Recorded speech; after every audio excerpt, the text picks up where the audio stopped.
함께 오늘 은혜 나누실 하나님의 말씀은 예레미야 13장 8절부터 14절 말씀입니다.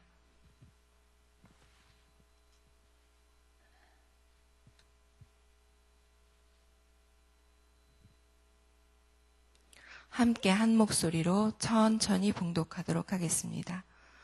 여호와의 말씀이 내게 임하니라. 이르시되 여호와께서 이와 같이 말씀하시니라. 내가 유다의 교만과 예루살렘의 큰 교만을 이같이 썩게 하리라. 이 악한 백성이 내 말 듣기를 거절하고 그 마음에 완악한 대로 행하며 다른 신들을 따라 그를 섬기며 그에게 절하니 그들이 이 띠가 쓸 수 없음같이 되리라. 여호와의 말씀이니라. 띠가 사람의 허리에 속함같이 내가 이스라엘 온 집과 유다 온 집으로 내게 속하게 하여 그들로 내 백성이 되게 하며 내 이름과 명예와 영광이 되게 하려 하였으나 그들이 듣지 아니하였느니라. 그러므로 너는 이 말로 그들에게 이르기를 이스라엘의 하나님 여호와의 말씀에 모든 가죽 부대가 포도주로 차리라 하셨다 하라. 그리하면 그들이 내게 이르기를 모든 가죽 부대가 포도주로 찰 줄을 우리가 어찌 알지 못하리요 하리니 너는 다시 그들에게 이르기를 여호와의 말씀에 보라 내가 이 땅의 모든 주민과 다윗의 왕위에 앉은 왕들과 제사장들과 선지자들과 예루살렘 모든 주민으로 잔뜩 취하게 하고 또 그들로 피차 충돌하여 상하게 하되 부자 사이에도 그러하게 할 것이라. 내가 그들을 불쌍히 여기지 아니하며 사랑하지 아니하며 아끼지 아니하고 멸하리라 하셨다 하라. 여호와의 말씀이니라. 아멘. 어제 우리는 예레미야 13장 1절부터 7절 말씀을 보았습니다. 예레미야의 선지자의 상징적인 그런 행위를 묵상하였습니다.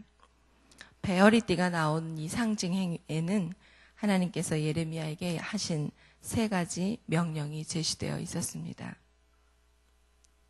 첫 번째 명령은 그로 하여금 가서 배어리띠를 사서 입을 것을 말을 합니다. 그러나 그것을 물에 적셔서는 안 된다고 하셨습니다. 두 번째 명령에서는 그로 하여금 유브라데로 가서 그 허리띠를 벗고 바위 틈에 감추라고 지시합니다. 그리고 마지막 명령에서는 예레미야가 다시 가서 그 허리띠를 되찾으라고 그렇게 지시하십니다. 예레미야는 세 번의 명령을 철저히 순종을 했고 그 먼 거리를 2번이나 왕복하며 썩은 띠를 가져오는 아무 의미가 없어 보이는 그 일을 수행했습니다. 이어서 오늘 우리가 봉독한 예레미야 13장 8절부터 14절 말씀은 두 부분으로 나누어집니다. 8절부터 11절은 앞서서 나온 하나님의 명령에 따른 그 예레미야의 행위의 결과를 말합니다. 뱃띠가 썩어버린 일이 가지는 의미를 하나님께서 설명해 주십니다.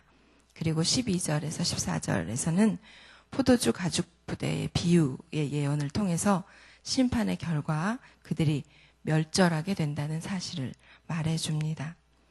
우리는 오늘 말씀에서 하나님께서는 세 차례의 명령을 하셨을 때마다 예언자가 그대로 한 아주 그 이상한 행동이 뜻하는 바가 무엇인지를 분명히 알 수 있습니다.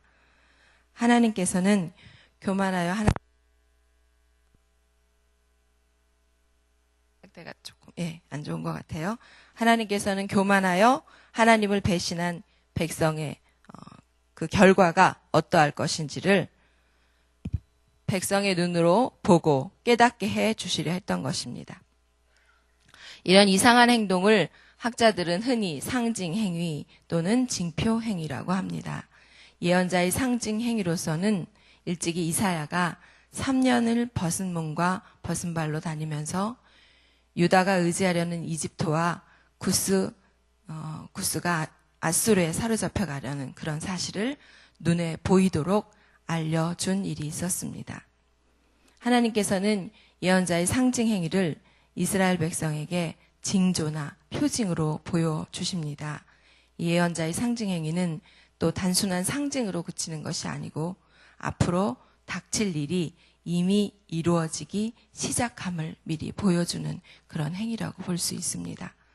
하나님께서 예레미야에게 주신 8절에서 11절의 설명에는 허리띠는 하나님의 백성을 가리키고 허리띠를 둘러매는 허리와 몸통은 하나님을 가리킵니다. 그리고 그 허리띠가 썩은 것은 유다가 하나님께로부터 멀어져서 이제는 쓸모없는 존재가 되었음을 암시합니다. 전에는 하나님께서 허리띠가 사람 허리에 단단히 동여매어져 있듯이 그렇게 이스라엘 온 집, 즉 북왕국 이스라엘과 유다 온 집, 남왕국 유다를 자신에게 단단히 동여매어 놓는 것을 원하셨습니다. 그런데 11절에 보면 그들을 자기 백성이 되게 해서 하나님의 이름과 명예와 영광을 돌리게 하려고 하셨으나라고 나옵니다. 그러나 그들이 하나님의 말을 듣지 않고 그릇된 우상숭배의 길에 빠진 탓에 이제는 썩어버린 허리띠처럼 쓸모없는 존재가 된 것입니다. 하나님께서는 유다와 예루살렘이 보였던 교만에 대해서 응분의 심판을 말씀하십니다. 물속에서 배띠가 썩듯이 하나님께서 유다 백성의 교만을 썩게 하시리라고 함으로써 교만을 배띠에 견주고 있는 것입니다. 교만으로 번역된 이 깨온이라는 그런 히브리어는 그 원형이 까온이라는 말에서 나왔는데요. 그 뜻이 교만, 오만, 거만이라는 그런 부정적인 의미를 띌 때 사용한다고 합니다. 그러나 때로는 하나님의 위엄, 광대하심, 또 어떤 때는 그 대상의 화려함이나 영광스러움을 나타낼 때도 사용이 됩니다. 교만은 높다, 높아지다라는 뜻을 사용하는 동사에서 비롯된 말입니다. 교만은 스스로 우월감을 마음에 품고 언제나 자기가 중심이 되지 않으면 만족하지 못하는 마음의 상태를 말합니다. 성경의 핵심적인 교훈의 말씀은 하나님을 경외하는 것이 최고의 덕이며 또 교만은 최대의 죄라고 말씀을 합니다. 교만은 권력의 교만, 지식의 교만, 의로움의 교만 이렇게 나누어질 수도 있습니다. 성경에 나타난 교만은 하나님 없이 자기 자신에게 관심이 집중될 때 생깁니다. 이스라엘의 첫 번째 왕이었던 사울에게서 이것이 분명히 나타납니다. 블레셋과의 전쟁을 앞두고 사무엘이 오지를 않자 사울이 이를 어기고 자신에게만 제사장에게만 허락되었던 그 제사를 자기가 임의대로 직접 드리는 죄악을 저질렀습니다. 또 아말렉과의 전투에서 모든 것을 진멸하라고 하나님께서 분명히 말씀하셨는데 그 말씀을 듣지 않고 아각 왕을 살려놓고 또 짐승들 중에 좋은 것을 살렸습니다. 교만한 자는 반드시 패망한다고 성경은 분명히 말씀합니다. 교만의 치료책은 하나님 앞에서 자기의 한계를 발견하고 하나님을 신뢰하는 가운데 은총의 필요성을 깨닫는 것입니다. 유다 백성은 선민으로서 자신들은 절대로 멸망하지 않을 것이다.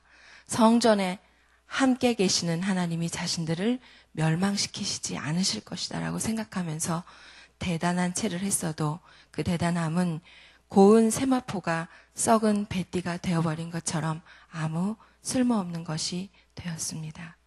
유다가 하나님의 선민으로 그에 합당한 삶을 살지 못하고 또 하나님의 도성 예루살렘이 우상을 숭배하는 그런 처소로 변함에 따라서 하나님께서는 유다의 위엄과 영광을 썩게 만드셨고 또 유다를 이방의 포로로 예루살렘 성전과 그 시가를 폐허로 만들어 버리신다고 예언하시는 것입니다.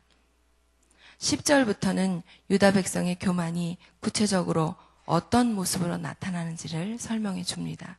우리 10절을 한 번 더 다 같이 읽도록 하겠습니다.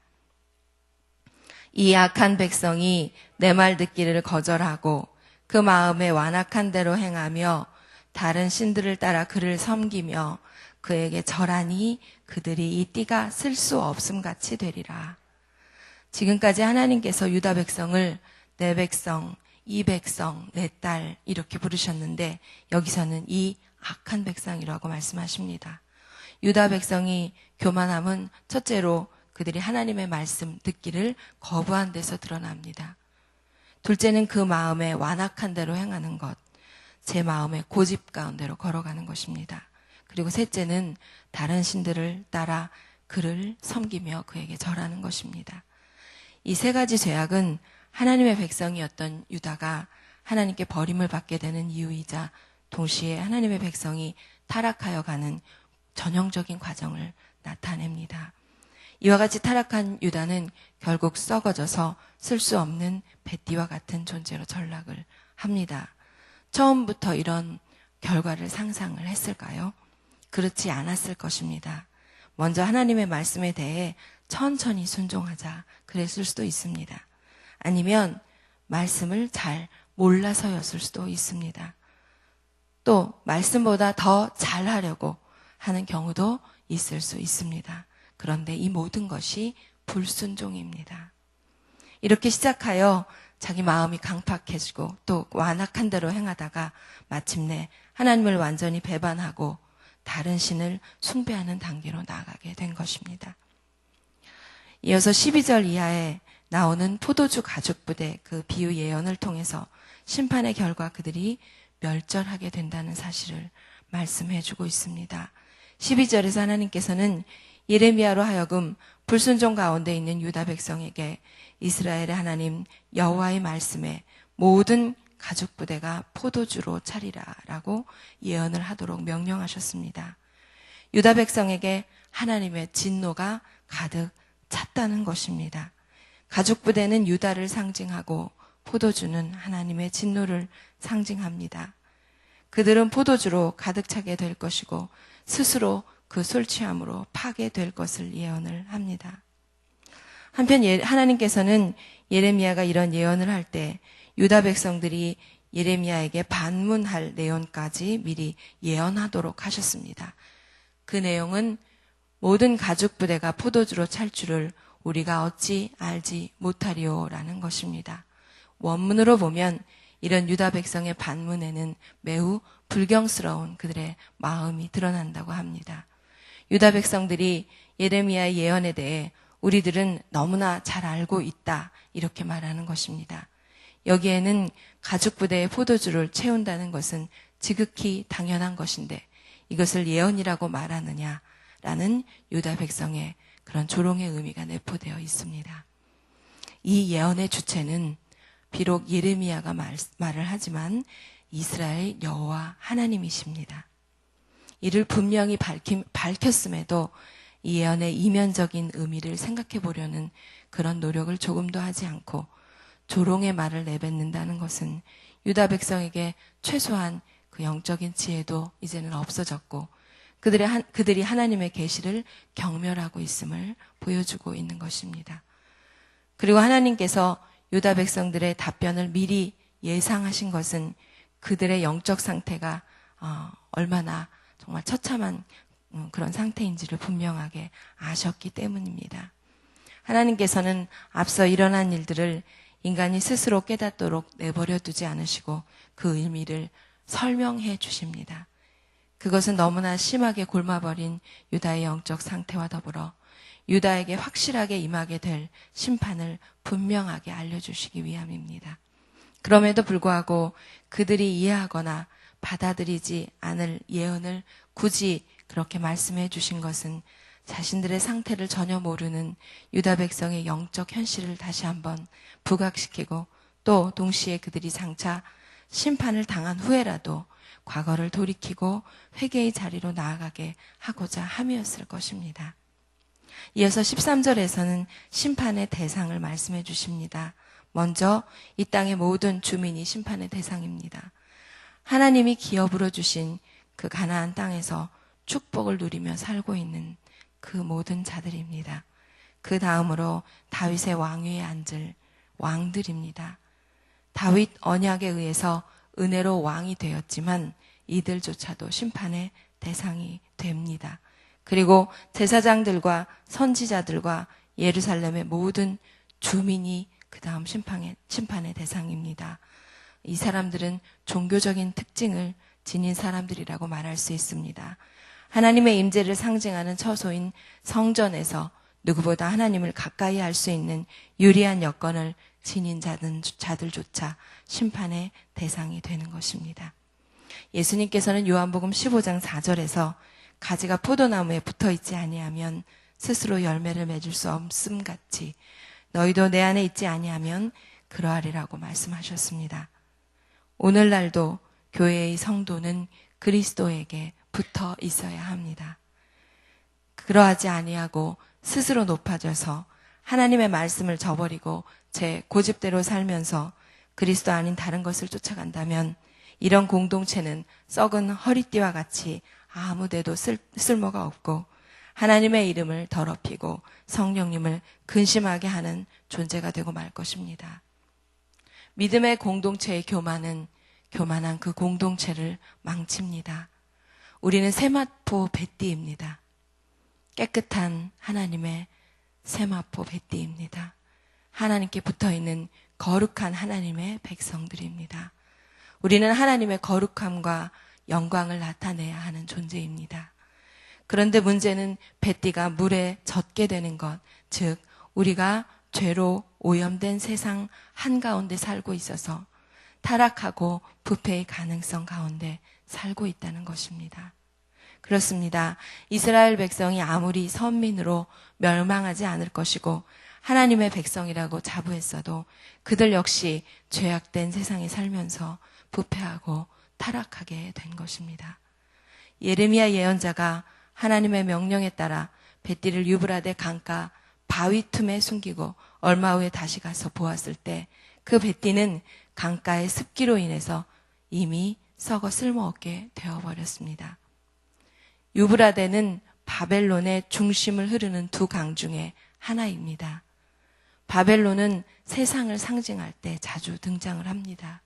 그리고 예레미야가 유브라데 강으로 먼 길을 두 차례 걸쳐서 여행한 것은 아마도 유다 백성이 그곳에 사는 바벨론 군대의 침략을 받게 될 것이고 그곳으로 사로잡혀 가게 될 것을 미리 암시하는 것이었기도 한 것입니다. 하나님께로부터 분리되어 멸망을 당하는 이스라엘 백성, 우리는 오늘 이 말씀을 통해 교훈을 얻어야 합니다. 사랑하는 성도 여러분, 이 모든 일이 무엇 때문에 일어난 것입니까? 오늘 말씀 9절에 나타난 것처럼 이스라엘의 교만 때문입니다.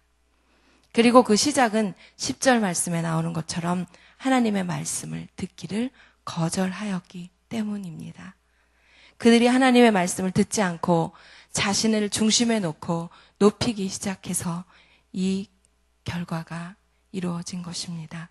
우리는 이 말씀에 제시된 유다 사람들의 비참함, 그들의 악한 삶의 결과를 타산지석으로 삼아서 타락과 부패에 이르지 않도록 말씀에 늘 귀를 기울이는 삶을 살아야 할 것입니다. 교만의 죄를 범하는 것, 하나님의 말씀을 듣지 않는 것, 하나님과 분리되는 것은 포도나무 가지가 포도나무 줄기에서 떨어져 결국 아무 열매도 맺지 못하고 가지처럼 밖에 버려져 아무 쓸모없이 불에 던져 살라지게 되는 것과 같습니다. 요한계시록 2장에서 3장에 보면 아시아에 있는 7교회에 보낸 편지에 공통적으로 맨 마지막에 나오는 말씀이 있습니다. 귀 있는 자는 성령이 교회들에게 하시는 말씀을 들을지어다. 4대 교회에게 주신 그 말씀을 제가 잠깐 봉독하도록 하겠습니다. 요한계시록 3장 1절부터 6절 말씀입니다. 4대 교회의 사자에게 편지하라. 하나님의 7영과 7뼈를 가지신 이가 이르시되 내가 내 행위를 아노니 내가 살았다 하는 이름은 가졌으나 죽은 자로다. 너는 일깨어 그 남은 바 죽게 된 것을 굳건하게 하라.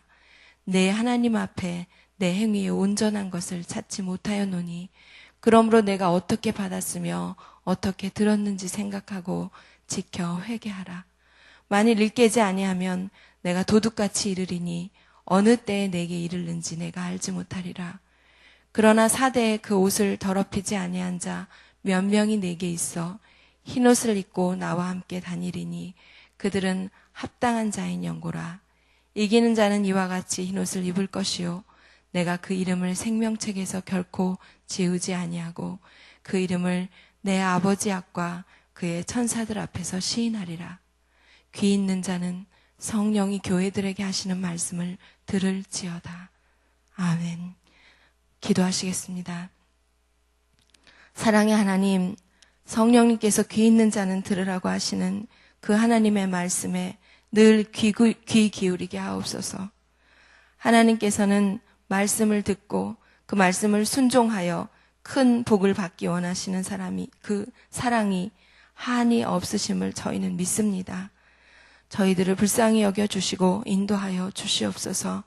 우리 주님께 꼭 붙어 있어 하나님의 영광을 드러내는 하나님의 뜻을 이루어드리는 모든 성도님들 되게 하여 주시옵소서. 예수님의 이름으로 기도합니다. 아멘. 우리 교회 공동기도문으로 기도하겠습니다. 봉사에 대한 기도입니다. 제가 집례자 부분을 먼저 기도하겠습니다. 우리에게 서로 사랑하는 마음을 더욱 부어 주옵소서. 교회 안에 작은 교회들을 넉넉하게 축복하옵소서.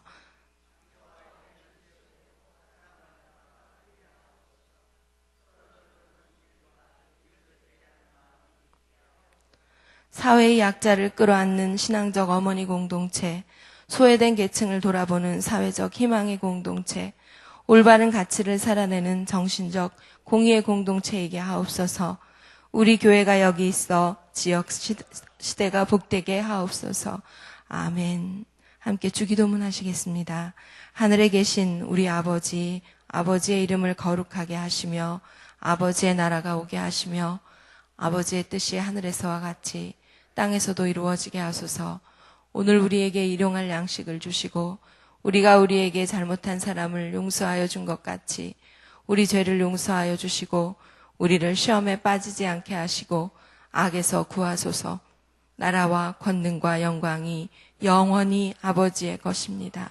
아멘. 기도 제목 이 시간 다음과 같은 기도의 제목으로 기도드리겠습니다. 지금 들은 말씀이 내 삶으로 이어지게 하옵소서. 말씀 삼운동 온세계 선교 우리 교회 비전을 잘 이루어가게 하시고 우리 말씀상 공동체를 축복하소서. 전도 대상자들마다 주님을 속히 영접하는 은혜가 있게 하옵소서. 꿈새 하프타임에 큰 은혜를 부어 주옵소서. 여전도의 사역을 축복하시고 여전도의 기도회와 교구전도대의 열매가 풍성하게 하옵소서. 성도님들의 가정과 사업장, 자녀들이 하나님의 은혜 안에서 형통하게 하옵소서. 공동의 기도문을 위해 함께 기도해 주시고 가지고 오신 각자의 기도 제목을 따라 기도하시다가 자유롭게 돌아가도록 하겠습니다. 아버지 하나님 감사합니다. 오늘도 저희들에게 귀한 말씀 주시고 주여 하나님의 말씀을 듣지 않는 저희들에게 주여 귀한 말씀을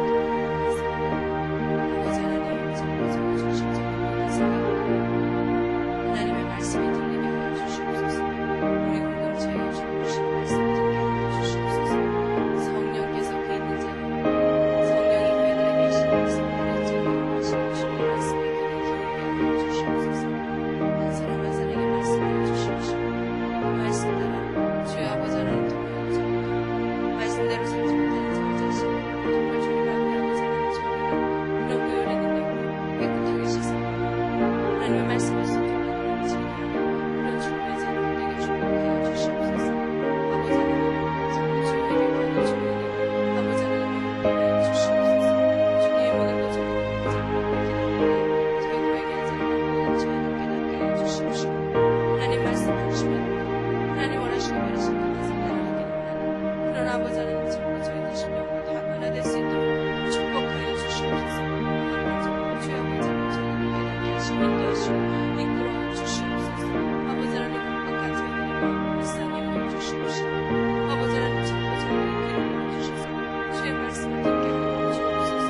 아버지 하나님 정말 남의 정말 눈속에 있는 내 자신에 있는 아버지 하나님 더 큰 기쁨을 가지고 남의 눈속에 있는 기분을 가지고 아버지 하나님 정말 핑계는 아버지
아버지 하나님 속히 예수 그리스도를 나의 구주로 인정하는 도와주시옵소서.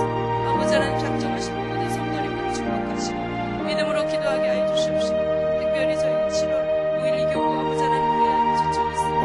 하나님께서 하는 말 여시고 놀랍도록 아버지 하나님 귀한 영혼들에게 간구하자 성령께서 역사하게 주시고 마음을 주시고 하나님 앞에 모든 영혼들 다 나와 원함의 은혜를 누리시고 아버지 하나님 나를 아버지 하나님 원하신 하나님 만날 수 있도록 예수 그리스도를 영접할 수 있도록 축복하여 주시옵소서. 감사합니다. 네, 하나님을 주시옵소서. 하나님 목사님 뜻이고 주님께서 귀한 감사를 세우셨사오니 아버지 하나님 저희들에게 생명의 말씀을 넉넉히 전하게 부족함이 없도록 주님 뜻이고 성령의 능력으로 충만하게 하옵소서. 말씀을 듣는 저희들의 귀를 열어주시옵소서. 말씀을 듣는 저희들의 귀를 열어주시옵소서. 말씀을 열어주시옵소서. 아버지 하나님 매일마다 있는 이 여정도의 삶을 축복하여 주옵시고 그